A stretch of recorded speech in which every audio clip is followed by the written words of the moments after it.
এই মানুষগুলি যদি আল্লাহর জমিনে আল্লাহর দিন যারা কায়েম করবে, ওই জায়গায় গেলে 4টা কাজের যারা আল্লাহ বললেন আমি দায়িত্ব দিলে 4 কাজ করবে, ওই লোকগুলিকে যদি নির্বাচিত করতাম, কসম আল্লাহ আর এত কিছু চিল্লাতে হতো না, রাষ্ট্রীয়ভাবে সকল সমস্যার সমাধান হয়ে যেত।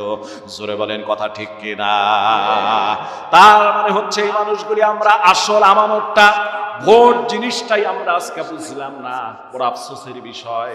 নামাজ বুঝলাম, রোজা বুঝলাম, হজ বুঝলাম, আমার ভাইরা দান খয়রাত কিছুটা বুঝলাম, এরপর আমার ভাইরা, আমার বন্ধুগণ, ঠিক এই বিষয়গুলি যেভাবে বুঝেছি, ভোট যদি ওইভাবে বুঝতাম, আপনার মতামত আপনার মতামত যদি ওইভাবে বুঝতাম, তাহলে আল্লাহর কসম কোন চোরকে আমি নির্বাচিত করতে পারতাম না। কোন বদমাশকে একজন চোর আর একজন লোকের কখনো নিরাপত্তা দিতে পারে? এক চোর আর এক চোরের নিরাপত্তা দিতে পারে না।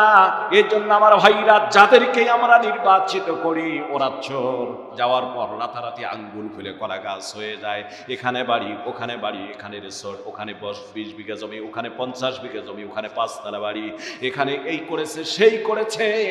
ভাগ্যে, জাতির ভাগ্যে আমার ভাইরা অপরিবর্তিত, ভাগ্যে যেটা ছিল তার চেয়ে আরো খারাপ শুধু আমরা দেখতে পাই। ঠিক কিনা বলেন? আল্লাহ রাব্বুল আলামিন সব ব্যক্তিদেরকে নির্বাচিত করার, আমাদেরকে পছন্দ করার তৌফিক এনায়েত করে দেন। বলুন না আমিন।